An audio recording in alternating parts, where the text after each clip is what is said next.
किसानों को allotment site जो है लेटर्स जारी हो चुके हैं। ज़रई ग्रेजुएट्स इंटर्न प्रोग्राम है जिसके अंदर जो है वो इस वक्त 1715 जो बच्चे हैं वो काम कर रहे हैं इंटर्न्स, जिनको 65,000 रुपया माहाना वजीफ़ा मिलता है। और उसके बाद ग्रीन ट्रैक्टर प्रोग्राम है, उसका भी फ़ेज़ 1 जो है कंप्लीट होकर अब फ़ेज़ 2 आ चुका है, बल्कि उसको इनॉग्रेट किया जा चुका है। और उसके ऊपर भी जो है वो बड़े हाई पावर ट्रैक्टर्स जो हैं वो भी उसके अंदर शामिल हैं। उसके बाद वाटर एफिशिएंट एग्रीकल्चर प्रोग्राम है जिसके अंदर वाटर कोर्सेज़ की लाइनिंग पे सब्सिडी है। लेज़र लैंडर्स जो हैं लैंड लेवलर्स, उनके ऊपर 6 लाख की सब्सिडी है। हाईटेक फार्मिंग, मैं जल्दी बोल रही हूँ ताकि मैं कम टाइम ले सकूँ। जदीद मशीनरी पर बिला सूद कर्जे हैं। पोटोहार एग्रीकल्चर जो है वो ट्रांसमिशन प्रोग्राम है। तो ये क्लीन एयर प्रोग्राम है। ये तमाम वो इनिशिएटिव्स हैं जो इस वक्त ज़राअत के अंदर बाकायदा इम्प्लीमेंट हो रहे हैं। इनके फ़ेज़ेज़ 1 और बहुत सौ के फ़ेज़ेज़ 2 और 3 भी कंप्लीट हो चुके हैं। सो मेरा ख्याल है आज के लिए ये बहुत है। और मेरा ख्याल है 15 के करीब मैंने इनिशिएटिव्स जो हैं वो आपके साथ शेयर किए हैं। और ये इंशाल्लाह ये सिलसिला हम जारी रखेंगे ताकि ये इनिशिएटिव्स के बारे में मैं जो अपडेट है वो आपको दे सकूं और आपके ज़रिए उन तमाम लोगों को जो जानना चाहते हैं वो भी, और जो जानबूझ के भी आंखें बंद करना चाहते हैं उनको भी मैं बता सकूं, चूँकि आगे उनके बीन बजाने के अलावा मेरे पास ऑप्शन नहीं है। सो मैं ये तमाम प्रोग्राम्स जो हैं चीफ मिनिस्टर साहिबा के, ये इस वक्त अल्हम्दुलिल्लाह ग्राउंड के ऊपर सारी दुनिया के लिए और सारी दुनिया की इंस्पेक्शन और मॉनिटरिंग के लिए मौजूद हैं।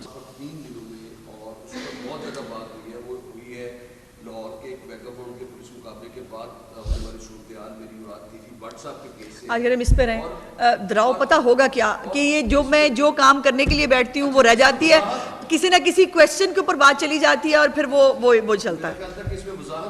करेंगे इसके ऊपर, लॉ एंड ऑर्डर पे जब बात करेंगे इस पे बहुत ज्यादा व्लॉग्स हो रहे हैं, इस पे बहुत ज्यादा बात हो रही है और अभी तक गवर्नमेंट ऑफ पंजाब की जानिब से कोई ऐसी बात नहीं की। देखिए कुछ व्लॉग्स ऐसे भी हैं जो बिल्कुल हकायक से मुनाफी हैं। हमजा शहबाज और मरीम नवाज साहिबा के एक टेलीफोन कॉल को जो 2 लोगों के बीच में थी, उसकी कॉल पता नहीं कैसे वो उसको जो है वो किसी ने रिपोर्ट किया है। सो मेरा ख्याल है कि ये मौका है कि डेफेमेशन कोर्ट्स भी बन गई हैं और अब वो जो भाई हैं वो अब इसका सबूत जो है वो आके कोर्ट में देंगे, तो ये अच्छी बात है। वो बताएंगे कि हमजा साहब जो है वो कितने बजे कॉल की, फिर उन्होंने क्या बातें की, फिर मरीम नवाज साहिबा की तरफ से क्या जवाब आया। ये यकीनन अब उनको कोर्ट में साबित करना पड़ेगा, वरना 30 लाख रुपए का जुर्माना उनको देना पड़ेगा।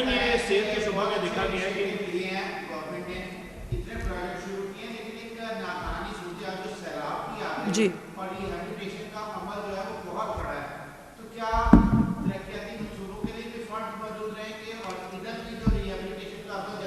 जी देखिए, इसमें गुजारिश है मियाँ साहब कि किसी भी, मैंने पहले भी गुजारिश की थी कि किसी तरक्याती स्कीम के ऊपर कोई कट नहीं लगाया गया है। एक तो अल्हम्दुलिल्लाह पंजाब ने अपने रिसोर्सेज से ये तमाम जो रिलीफ पैकेज है ये अनाउंस भी किया, ये लोगों को मिल भी रहा है जैसे मैंने आपसे गुजारिश की। और किसी भी तरक्याती स्कीम पर कोई फ़ंड कि ना कोई तजवीज़ है ना वो ज़ेर गौर है। ये ज़रूर है कि हमें यकीनन अपने जो और इनिशिएटिव्स या और कोई फेजेस जिसमें जैसे फॉर एग्ज़ाम्पल ये बाइक्स हैं जिसको चीफ मिनिस्टर साहिबा 50,000 रुपये भी ले जाना चाहती हैं, उसको शायद 1 साल के लिए जो है वो अभी उस तादाद पे ना ले जाया जाए, लेकिन कोई प्रोग्राम ना ख़त्म होगा ना बंद होगा, सब तरक्याती प्रोग्राम अपने चलते रहेंगे। अच्छा मैडम, सेहत के शोबा में ये देखा गया है कि प्राइवेट अस्पतालों में 50% से ज़ायद आवाम जो है वहाँ पे इलाज करवाती थी, और जो सेहत कार्ड था गुज़श्ता हुकूमत में वो तमाम मरीजों को जो है वो यकसा कवरेज करता था। लेकिन अब ये सूरत देखने में आ रही है कि जो लोग प्राइवेट अस्पतालों में जा रहे हैं वो अगर 500 पेशेंट दिन में गए हैं तो सिर्फ उनमें से 2 को जो है वो सेहत कार्ड पर ट्रीट किया जाता है, बाकियों को जो है वो फॉर्म देकर और इतना टाला जाता है कि वो खुद ही प्राइवेट जाके अपना चेकअप करवाना शुरू कर देते हैं। तो इस पे क्या प्राइवेट अस्पतालों में सेहत कार्ड नहीं चल रहे? नहीं, मैंने तो पहले, मुझे तो आपके सवाल की समझ नहीं आई, उनको कहाँ भेज दिया जाता है? वो गुज़श्ता दौर में देखा गया था कि जो भी मरीज प्राइवेट अस्पताल में जाते थे वो ऑटोमेटिकली सेहत कार्ड पे इलाज किया जाता है। लेकिन अब ये देखा जा रहा है कि अगर 500 मरीज गए हैं तो सिर्फ 2 का इलाज सेहत कार्ड पे करते हैं, बाकी सारों को कहते हैं कि आप अपना इलाज खुद करवाएं।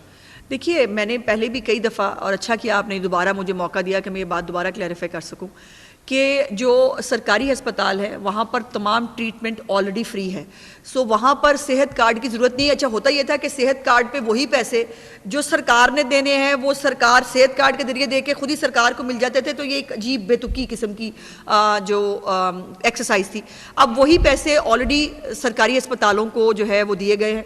वो सरकारी अस्पतालों में अद्वियात हों, उसमें टेस्ट हों, उसमें OPD है, कोई भी चीज़ है वो तमाम फ्री है। लेकिन हेल्थ कार्ड जो है नवाज शरीफ साहब का हेल्थ कार्ड वो तमाम प्राइवेट अस्पतालों में एप्लीकेबल है। वहाँ पर किसी प्राइवेट अस्पताल में सेहत कार्ड को बंद नहीं किया गया है। लेकिन अगर कोई प्राइवेट अस्पताल जो है वो एक आधी अगर आप कोई बात कर रहे हैं तो हो सकता है उनकी कोई वाजिबात का इशू हो या उनकी बात हो, तो अगर आप मुझे एग्जैक्टली जब बताएंगे तो हम उसको चेक करा लेंगे। लेकिन प्राइवेट अस्पतालों में सेहत कार्ड के ऊपर जो है वो इलाज पे कोई पाबंदी नहीं है।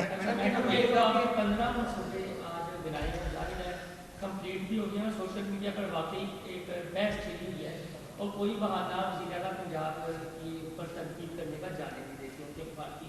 ऐसा ही एक इनिशिएटिव उन्होंने जो वजीफा 25,000 रुपये था, आज नहीं, इस पे कल बात करेंगे, इस पे फिर किस दिन बात करेंगे। ये तो एक तो आपने लॉ एंड ऑर्डर पर जिस दिन बात करूंगी उस दिन ये तमाम सवाल कर लेंगे। ये कहा कि मरियम नवाज के दौर में कोई मनसूबा कंप्लीट नहीं हुआ, उस प्रोग्राम के एंकर और वो जो तजिया काटते हैं, क्या उनकी बात कोई यही जवाब देंगे या नहीं? देखिए, उनको वो अगर कोई सहाफ़ी जो सहाफ़ी कहते हैं अपने आप को, अगर वो इतने हक़ाइक़ से बेखबर है और अगर उनके पास मालूमात नहीं है तो ये उनकी सहाफ़त पे क्वेश्चन मार्क है। इस पे मैं उनको क्या कहूँ। ये इससे नज़र आ रहा है कि आप बग़ैर आप में और ट्रोल्स में शायद कोई फ़र्क नहीं, कि आपको बोलने से पहले कम से कम सहाफ़ी को अपने हक़ाइक़ ज़रूर चेक कर लेने चाहिए। उसको जो भी बात करे ट्रोल में और सहाफ़ी में फ़र्क होना चाहिए ना। और वो अगर आपको आपके पास मालूमात नहीं है तो वो फिर आपका प्रॉब्लम है, हमारा प्रॉब्लम तो नहीं है। ये भी नहीं, आज सिर्फ CM के इनिशिएटिव्स पे बात करनी है।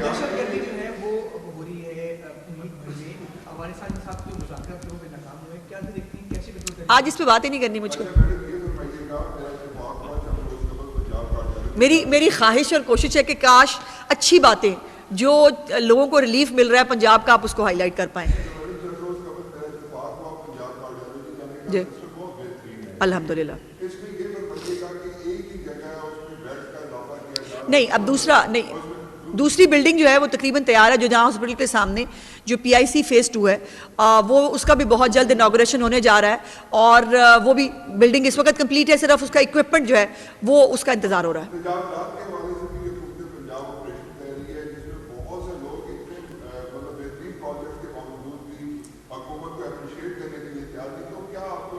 तजावुज़ात में देखिए, तजावुज़ात जिन्होंने बनाई हुई हैं, जिनको उससे फ़ायदा हो रहा था, वो 4 लोग होंगे, लेकिन 4000 वो लोग इसके हक में हैं जो उससे तकलीफ़ उठाते थे।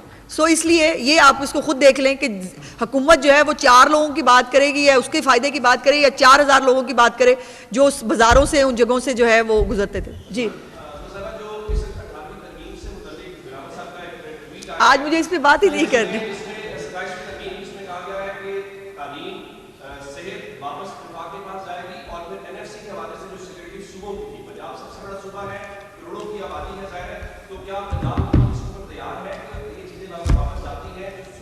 ज़ाया हो गया ना सवाल, ज़ाया हो गया ना सवाल, चूँकि इसके ऊपर जो है वो जब कोई फ़ैसला होगा, जब चीफ मिनिस्टर साहिबा कोई हुक्म फरमाएंगी, मैं तभी आपके साथ शेयर करूँगी।